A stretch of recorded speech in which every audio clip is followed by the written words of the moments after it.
I'm Alex Berman, and you're watching Selling Breakdowns. There's this movie, The Room, that became incredibly popular because it was terrible. But not regular terrible, it was strangely appealing because it was just so bizarre. Plots just appeared and disappeared at random, new characters walk on with no introduction, there's awful green screen of a cityscape, and many other weird elements. And the lead actor, Tommy Wiseau, is also the director, producer, and writer.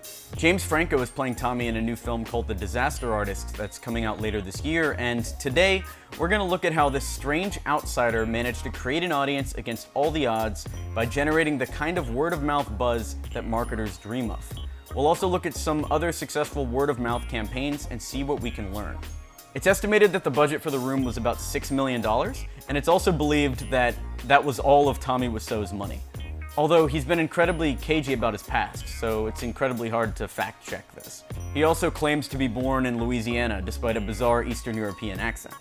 We also don't know how he made his money, although in the book The Disaster Artist, the writer says it's from fake clothing that he parlayed into a real estate play, owning a lot of buildings in downtown San Francisco.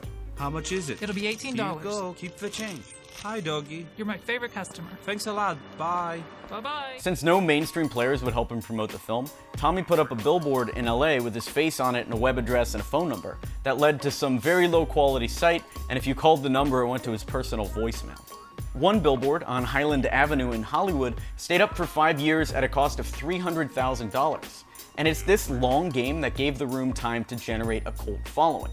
Celebrity fans like Paul Rudd and Kristen Bell also helped get the word out that the awfulness somehow made it incredibly watchable, even rewatchable. Late night screenings popped up and the audience would respond to moments in the film like throwing plastic spoons whenever they saw a spoon on screen. It's this inability to quit spending money on promotion that eventually led The Room to find its audience and make its budget back. So how does word of mouth work and why is it so successful? Do you need a certain critical mass of people or an early momentum? Well, the obvious reason why word of mouth works is that the people who end up selling a product or brand, or in our case, a terrible movie, to you, are your friends and family. The people who you trust the most and who are likely to have a similar life and tastes to your own. No ad campaign or review site could top the power of your best friend telling you, dude, you have to go watch this movie. Because who's gonna say no to that? It's the essence of viral marketing. Although there are now algorithms at work there too, promoting content that builds momentum. But you can still see word of mouth at work in its purest form on social media. Just a few weeks back after the Harvey Weinstein story broke, the Me Too hashtag was spread person to person across Facebook and Twitter, with each woman responding to her friends' posts about their experience with sexual assault and harassment. It's powerful. It makes you sit up and listen, much more than a shared article ever would because of the personal connection. You might think, okay, but I can't generate word of mouth. That would just be advertising. But that isn't true. You can push for word of mouth by focusing on customer satisfaction.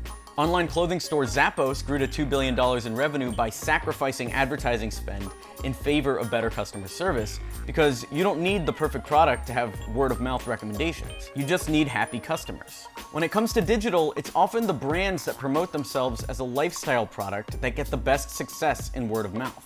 Dairy alternative Coconut Bliss is a great example. They use their social media presence to promote other ethical businesses and products as well as environmental projects. They are now aligned as a key brand for the ethical consumer who are happy to recommend the dessert because it fits with who they are. So for businesses, try to get to grips with the social implication of your product. Think about what positive experiences would cause people to recommend you and to who. Only then will you be able to see how to guide your word of mouth strategy. And if all else fails, you can still spend $300,000 on a Los Angeles billboard. Want to learn more about business theory and history? Be sure to like and subscribe to be notified of our next segment.